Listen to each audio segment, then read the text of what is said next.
રાજ્યમાં વિચરતી અને વિમુક્ત જનજાતિઓના સંઘર્ષ અને યોગદાનને યાદ કરવા ડીએનટી મુક્તિ દિવસની ઉજવણી કરાશે। 31 ઓગસ્ટ 1952 વિમુક્ત જાતિઓને લઈને થયેલા ઐતિહાસિક ઘટનાક્રમની યાદમાં દર વર્ષે ઉજવણી કરવામાં આવે છે। ત્યારે ગાંધીનગરના ટાઉન હોલમાં 28 ઓગસ્ટે વિશેષ સમારોહ યોજાશે, જ્યારે 29 થી 31 ઓગસ્ટ વચ્ચે રાજ્યના અલગ અલગ જિલ્લાઓમાં પણ કાર્યક્રમોનું આયોજન કરવામાં આવશે। ડીએનટી ફાઉન્ડેશનના સ્થાપક અને અધ્યક્ષ ભરત પટણીએ માહિતી આપી કે દેશની ચળવળમાં વિચરતી અને વિમુક્ત જાતિઓએ મહત્વનું યોગદાન આપ્યું છે। ગુજરાતમાં અંદાજે 1.5 કરોડ વિચરતી અને વિમુક્ત જનજાતિના લોકો વસવાટ કરે છે। તેમના સંઘર્ષ અને વારસો અને યોગદાનને ઉજાગર કરવા વિવિધ કાર્યક્રમો યોજવામાં આવશે। ગુજરાત રાજ્યની વાત કરું તો આપણા રાજ્યની અંદર 28 વિચરતી જાતિઓ છે અને 12 વિમુક્ત જાતિઓ છે। જે 12 વિમુક્ત જાતિઓ જેને કહીએ છીએ એ જ ડીનોટિફાઈડ ટ્રાઇબ્સ જેને કહીએ છીએ।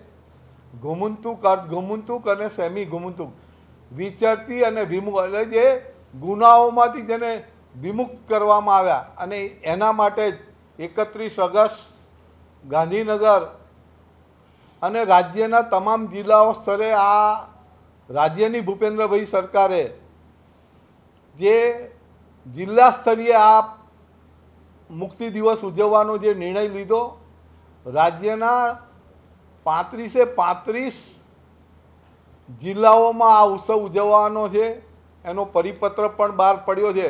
પણ અમે રાજ્ય સ્તરનું એક મહાસંમેલન 29/8/2026ના રોજ ગાંધીનગર ટાઉન હોલ મુકામે એમાં રાજ્યના નાયબ મુખ્યમંત્રી માન્ય હર્ષભાઈ સંઘવીજી, સામાજિક અને ન્યાય અધિકારિતા મંત્રાલયના માન્ય પ્રદ્યુમન વાજાજી, કુટીર ઉદ્યોગના મંત્રી નરેશ પટેલજી અને શહેરી રાજ્ય કક્ષાના શહેરી વિકાસ મંત્રી દર્શનાબેન વાઘેલા